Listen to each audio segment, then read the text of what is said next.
जब तिमीहरूको सामु परमेश्वर हुनुहुँदा नै तिमीहरूले चाहिँ खोज भनेर भन्दछ। तिमीहरूले खोज, त्यसपछि परमप्रभु तिमीहरू कहाँ आउनुहुन्छ। ढकढक्याउ पहिला उतारि नै सक्यो ढोकाहरू। अब उहाँ तपाईँहरूभित्र चाहिँ पसेर काम गर्नुहुन्छ। पवित्र आत्मा परमेश्वरले तपाईँहरूभित्र किन पठाउनु भयो? तपाईँहरूको मुखलाई हेर्नलाई, तपाईँहरूको मुटुलाई हेर्नलाई, तपाईँहरूको आन्द्राभुँडी कलेजो हेर्नलाई होइन।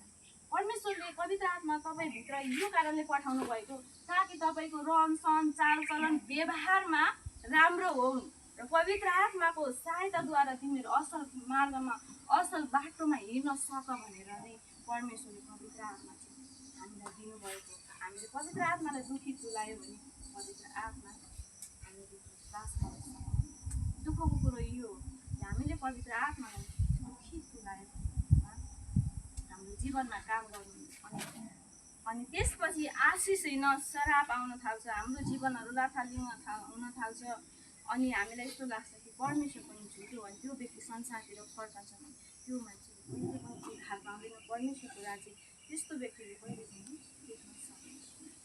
अनि मसँगै भन्छ मलाई प्रभु प्रभु भन्नेहरू सबै स्वर्गको राज्यमा प्रवेश गर्ने छैन, तर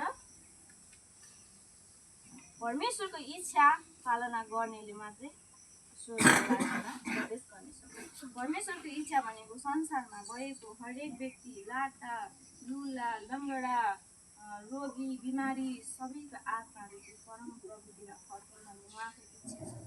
के त्यो इच्छाहरू हामी पुरा गर्ने योग्यता भएका छौँ कि परमेश्वरको इच्छालाई चाहिँ खोजेर हिँड्ने हामी व्यक्तिहरू चाहिँ बन्न सकेको छौँ या संसारको कुराहरू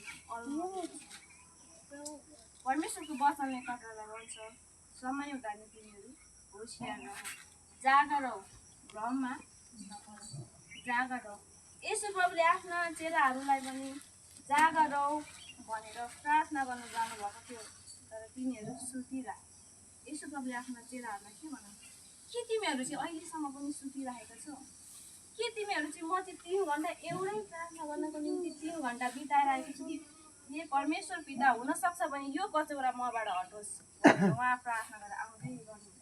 चेलाहरू सुतिरहेको के हामी त्यस्तै चेलाहरू भएका छौँ अहिले? परमेश्वरले चाहिँ हामीलाई चाहिँ वचन पढ भन्दै गर्दा कि हामी संसारको कुराहरूतिर लागेका छौँ भने हामी त्यस्तै सुतुवा चेलाहरू चाहिँ भएका छौँ। अनि परमेश्वरको वचनले भन्छ तिमीहरू चाहिँ निकै साहसी हो जब परमप्रभु तिमीहरू कहाँ आउँछ।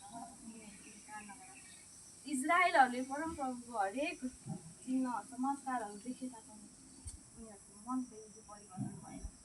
उनीहरू गनगनाट नै गर्दै थिए। अब तिनीहरू कति धेरै जसले गनगन गरे तिनीहरू सबै मरे। अनि जसले गनगन गरेर तिनीहरू मात्रै त्यो देशहरू चाहिँ देख्न सक्यो। यसै कारणले हामी चाहिँ परमेश्वरको वचनमा उत्साहित हुनुपर्छ।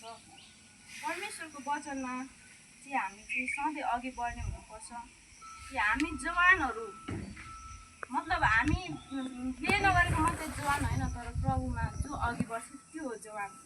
तपाईँलाई थाहा छ एउटा कुरो, प्रभु यीशु ख्रिस्टले चाहिँ एउटा व्यक्तिले भन्छ कि प्रभु प्रभु तपाईँको आमाहरू तपाईँको भाइहरू चाहिँ भेट्न आएको छ। प्रभु यीशु ख्रिस्टले के भने मेरा भाइहरू को हुन्, मेरो बहिनीहरू को हुन्, मेरा आमाहरू को हुन्, जसले मेरो वचन सुन्छाले। अनि त्यसरी नै हामी परमेश्वरको इच्छाहरू पालना गर्छौँ भने येशू प्रभुका हामी चाहिँ भाइहरू, हामी येशू प्रभुको मित्र, परमप्रभुको वचन सुन्नेहरू चाहिँ सबै परमेश्वरका सन्तानहरू। आमेन। यसै कारणले गर्दाखेरि इम्पोर्टेन्ट कुरा चाहिँ के हो भन्दाखेरि चाहिँ पश्चाताप। पश्चाताप भनेको चाहिँ बार बार गर्ने कुरा होइन।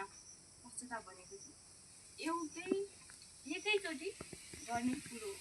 त्यो भनेको चाहिँ यूहन्नाले सिकाएको पश्चाताप हो। यूहन्नाले दिएको बप्तिस्मा कि अब हामी नरकमा जानु पर्दैन, तर हामीले उद्धार र मुक्ति पायौँ भन्ने कुरोको चाहिँ त्यहाँनिर चाहिँ पश्चातापको चाहिँ बप्तिस्मा दिँदै थियो।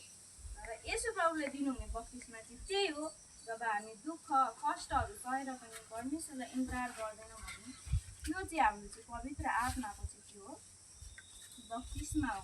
बप्तिस्मा चाहिँ कतिपय मानिसहरूले त्यो बत्तिसमा धारण गर्न सक्दैन, त्यो बत्तिसमा लिन सक्दैन, किनभने त्यो धेरै गाह्रो छ। कतिपय जवानहरूलाई त झन् धेरै कठिन छ, धेरै गाह्रो छ।